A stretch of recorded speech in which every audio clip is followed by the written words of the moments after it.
How to tame your thoughts. Let's get clear on the definition. For me, what it means is like taming a wild horse. When the horse is wild and it's not sending a human and it just used to being around in the wild, it's got really no purpose.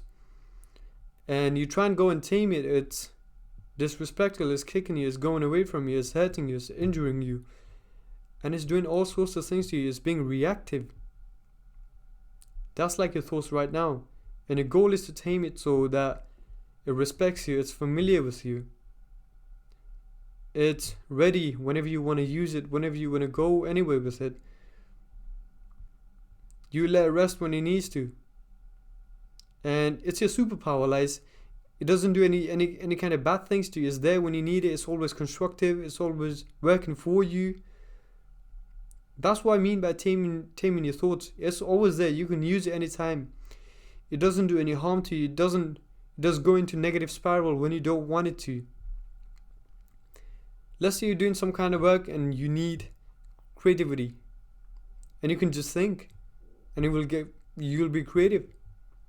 But when you don't need the thoughts, when you're trying to enjoy the present moment, it's not there, you don't need it.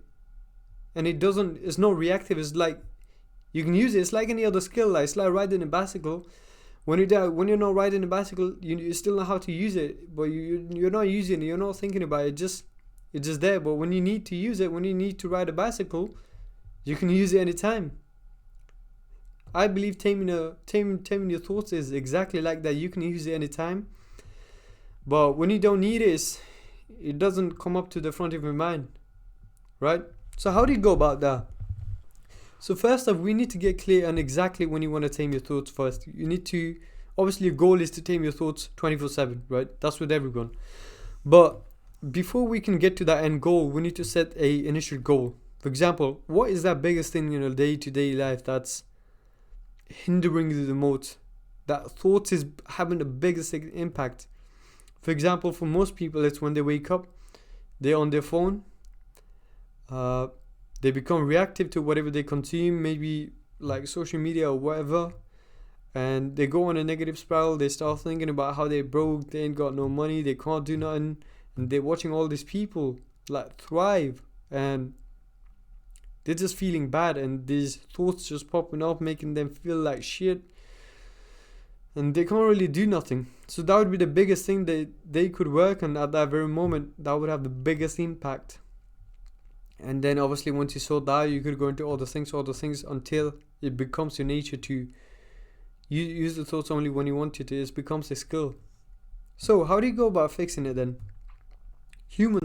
As humans, naturally, instinctively, we move towards things that we like, feel good about.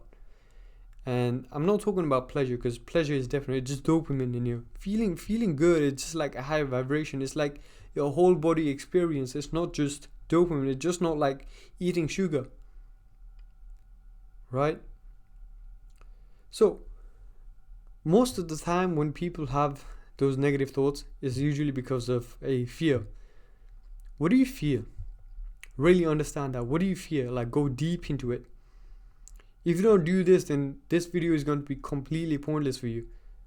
You have to really understand why are you actually fearful of the negative thoughts? Why are they actually impulsively generating on you? The thoughts exist because you planted some kind of seed into it, maybe through experience, sensing, 3D world, whatever you're constantly believing in. That's where the thoughts spawn from. To really understand where are the thoughts really coming from. And most of the time it's just the environment, and it's making you fearful. Let's say you fear being broke, and that's your biggest thing, like you don't have money or something like that.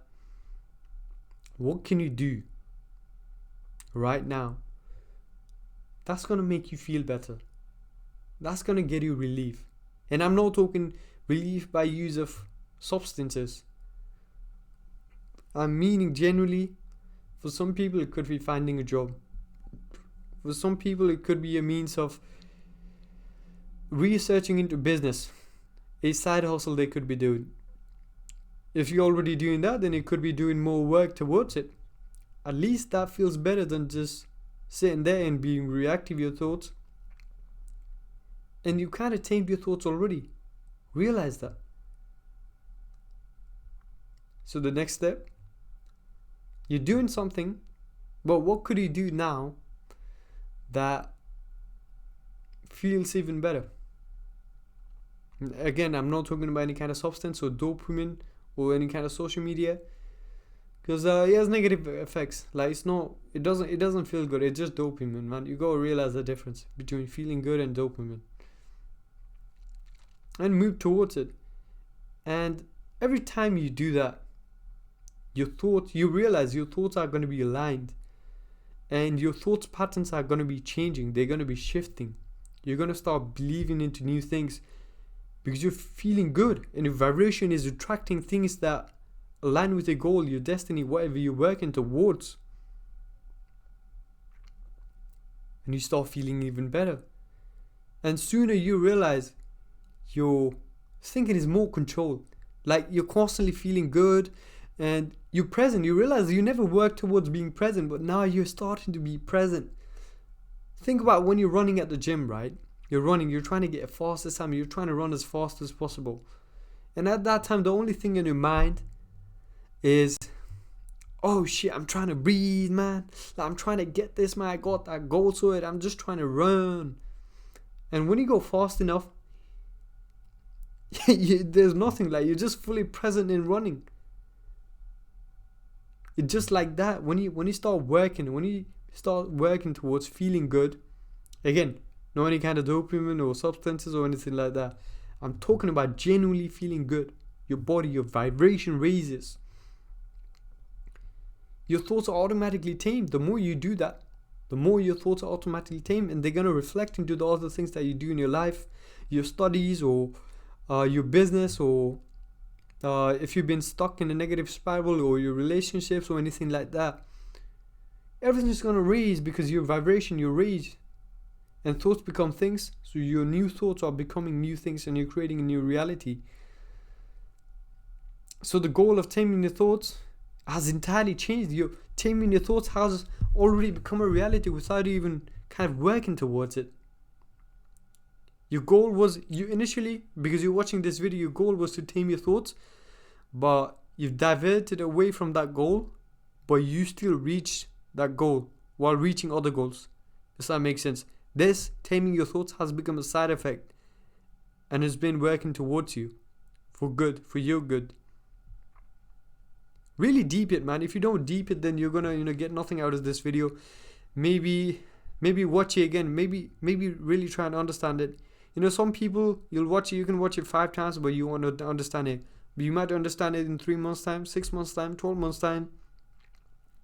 You're at different stages of life. You need different kind of experience, knowledge, state of mind to be able to understand this kind of thing. Otherwise, you're simply not going to get it. Just information for you.